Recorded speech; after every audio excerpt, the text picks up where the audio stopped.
But it was the first time when I'm so sorry. it was the first time when I went to Comicstan that I met so many comedians at the same place, and it kind of uh, opened up opportunities to network and talk to so many other comedians, get their perspective. With a couple of the comedians, we would gel over our favorite comedians, and we'd have conversations all night long. That was the most favorite part about the show. I think uh, because everybody wanted to the show to do well, we all were very supportive of each other. We'd listen to each other's set, and we'd tell them what we think they can do to improve, and so on and so forth. So it was not just the mentors, even the 10 comedians amongst us, we had a good rapport because there was no benchmark before this. It was happening for the first time. And it kind of gave us the freedom to just have fun, get a cup of chai, talk about comedy. So that was good. Impact wise, I was able to come back to Bangalore. I didn't want to move to Bombay because I like Bangalore a lot. I think the city is amazing. And it gave me the opportunity to perform in Bangalore at various clubs and cafes and venues and pubs for me to continue doing stand up and nothing else. So that way, I think Comic Con has been great, and I'm lucky to be part of the first. Thank you so much. Yeah, so now I think we can start asking some of our participants if they have any questions. So just please raise your hand and I'll just go in order. So if anyone has anything specific, if not, yes, Neha. Neha, yeah. Very random question. But today we were hosting an event and we had to come up with a lot of snake related puns and they were terribly executed. Do you personally believe there is any good way to execute a pun, or is that just not like a thing?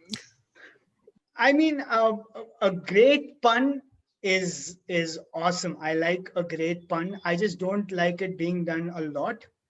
And personally, I think the way to do a great pun is to set the expectation so low that people don't expect it to be funny. In fact, when you're doing a pun, it'll be nice if you just say the pun very very casually, like it doesn't matter. I think that's the, like, start saying the joke and halfway give up, I think makes it funnier than the pun in itself. So Okay, I think Ahil. did I give you a rattling answer? I don't know. Did you hear that, Neha? Yeah, no, excellent answer. I definitely made it a little too obvious. I looked at the camera every time. So it was not the best, but now I know for future reference. Now I know. I'm so glad. I'm so glad that answer was quite a rattle. Ahil, I think you can go. This is from me. Yeah, Shrishti, sorry. Yeah, I loved your set. Thank you so much, Shankar. It was like brilliant. So I just had a question. So speaking of puns and poor jokes, is there like a favorite or like a staple joke or format that you just go with that will just get laughs wherever you go, like a party thing or anything like that? I mean, I have a couple of jokes that are not mine. That when I'm at a party, I say them just because I know that they are great jokes, and I've quoted comedians like one-liners, big jokes, everything. But format-wise, I don't like. I know one dark joke that I do at parties, but this is being recorded. So could we stop the recording just for like 10 seconds?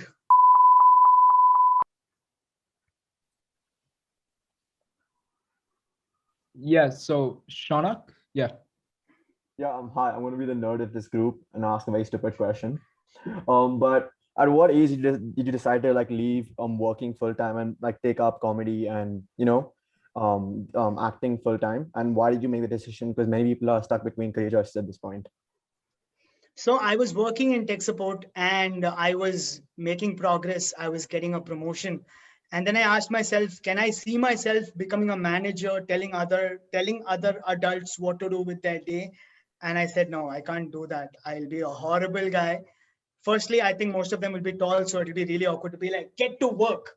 So I was like, I can't do that. And I had watched my favorite comedian at that time, who is George Carlin, who still is one of my favorite comedians of all time. And I watched him, and I just it left such an impact that I just kept watching more and more. And I never really made the jump to becoming a comedian full time. I always did a part time job so I can take care of my expenses and did comedy in the evening hours until I was able to do it full time. So yeah. Thank you. Shrey? Yeah, Shrey. Also, Shrey, Firstly, before you go on, yeah, I think Divya had asked on the thing, sure. if I had to roast someone popular, who would it be? I think I only could roast people that I know, and I know that they won't take offense. So I think Kanan Gill would be one guy that I think I can roast pretty well. I can do a great Kanan Gill impression as well. Not going to do one right now, just heads up. Uh, but other than that, anybody who has a sense of humor, of course, will be great to roast them. Yeah, sure. Thank you so much, Shankar. Thanks a lot. Firstly, thank you so much for your set, and thanks to VIVUM. I've been watching all your videos, comics on everything. So thanks to VIVUM for giving me this opportunity to like ask a question. So the question I want to ask is that while at Comics because I'm guessing that's what kind of boosted your career, and now that everyone knows about you. So while at Comics obviously it's a reality show, so not everything we saw on Prime Video was the way it was. So to what extent was it that way? Was the relationship between you and the mentors in the equal level? Because in the show it's been depicted as, you know, them being top tier comics while they're judging and teaching you. Whereas now that you see in YouTube and further their podcasts and stuff, they're pretty much, you know, on a similar level. They're all friends as well. So how was that for you? And also, which football team do you support? Chelsea. Um, hey, Shrey, don't lose faith in me just because I Yes. support an opposite team, bro.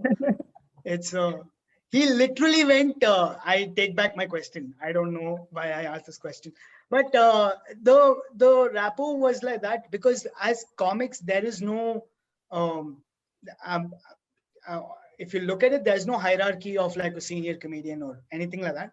It's just because it's a reality show, for the format, they had to be as mentors. Of course, in the marketing, they won the hearts of a lot of people, becoming the top comedians, selecting the next comic. So that was always there. But when we hung out, it was all just good fun and roasting each other and having a conversation. Nobody took anything seriously. So for the most part, it was good. But even in that group, there are comics who gravitate towards each other, and like you can't get along with everybody all the time. You know that you guys are in a class. You know how it's like. Like you'll be like, hey, have a good day. What a guy! What a guy! You know that. So for the most part, Shashwat Maheshwari, who was on the show, and I had a lot of conversations that I remember very fondly. Kanan was very sweet about having a conversation. Um, Kenny also was pretty chill. Naveen, Richard, Sumukhi, all these people were very nice and supportive and warm, and it was great. I'm just gonna squeeze in another question here, and that is as a comedian right now. So I'm guessing that's what you're going to continue to do in the years to come. So do you have a goal as a comedian?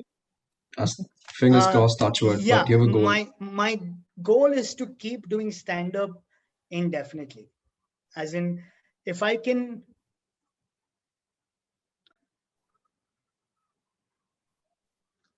you guys hear me? Yeah, okay, you're here now. My aim is to keep doing stand up. If I can perform for any number of people between 20 to 40 to 100 to a lot, I want to just keep doing this, getting up on stage. In fact, after doing this call, I'm going to go to another open mic in Koramangala and do a set. So that's my aim, man. Thanks, Ray. We have Roshni and then Yeah, they were. just two last questions, sir. And yeah, that's about it. All right, super. Go ahead, Roshni. Yeah, so I have a couple of things. So now that you're done with your set, you can do your football celebration, just in case you hadn't already done it. And this, sorry, can you hear me? Yes, go ahead. Great. And the second thing was there like one specific moment where you decided, like, what was the moment where you decided this is what you wanted to do, like, as a profession? Was it like a turning point, or did you like decide over time that you wanted to be like a stand-up comic? I'm sorry, Roshni. I missed the first question. Could you It repeat the wasn't a first question? I was just saying that now that your set is done, you can do your football celebrations. Like you were saying that they should only celebrate afterwards, but now you can do them. Yeah. And the second part was like, was there like a turning point in your career otherwise that like made you decide to pursue stand-up? I think it was the first time I went up on stage uh, in Bangalore about 7 years ago. I went up to an open mic and I signed up and I went up on stage. And just the amount of adrenaline the rush that I got of going up on stage, saying something that I found funny and having a couple of people laugh, uh, it was unparalleled. I couldn't wait to get back up, and that day something changed. And I remember cycling back home like I was Harry Potter in the Prisoner of Azkaban, or one of the things where he sits on the giant creature and there's water, and Harry Potter looks down and he sees that he's on a giant creature. I kind of had that feeling when I was going home that night. So that was the turning point. Okay, great. Thank you. Yeah, Devaria. Last question, guys. Yeah. Oh, okay. First of all, I love watching stand-up. So this is like surreal. So, like, thank you, Vivum. Also, I hate to end on this note, but because I love stand-up so much, I've watched like a lot of stand-up comics and collectives. But recently, like because comedians are starting to get jailed for jokes, I did not really enjoy seeing those news headlines. So I was wondering how has that affected you as a comic or the whole industry in terms of cracking jokes? I think it's incredibly stupid to hold comedians' jokes accountable. Um, you can't. I don't think you should do that. I don't think there should be any legal, tangible action that you should take, because we still, at least on paper, we still have freedom of speech. So I don't think you should. Any comedian should. Can you guys hear me? Yeah, we can hear you, Shankar. I was saying that no comedian should be taken prosecuted for telling jokes. Um, I don't think that should be that. Also, even before the incident happened, I personally have been very aware of the topics that are very close to a lot of people in our country.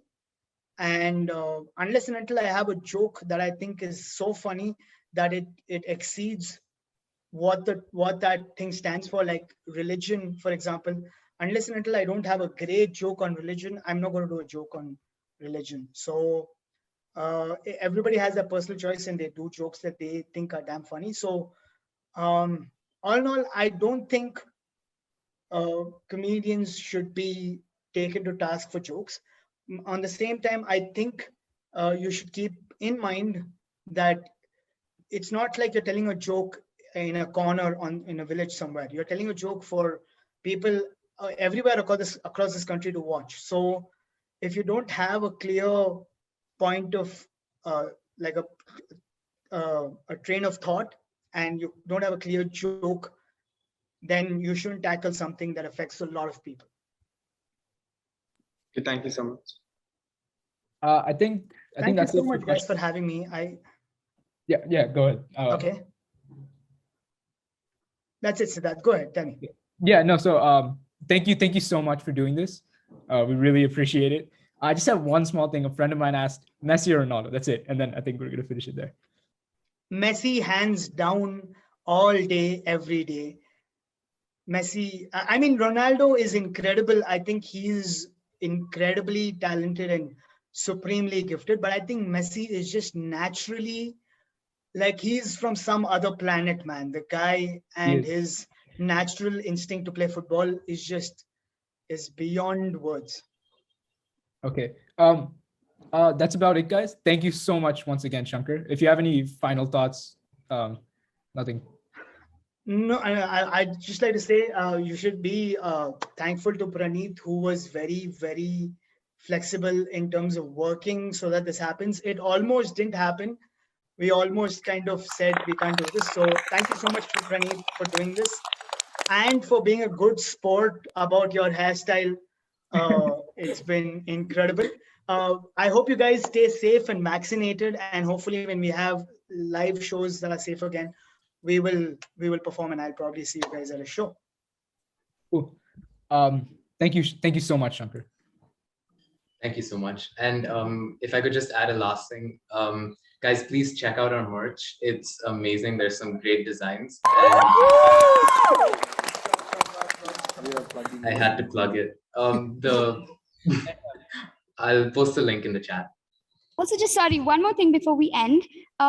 Shankar, can we take a group picture, perhaps, like, maybe funny poses, something that we can post on our Instagram?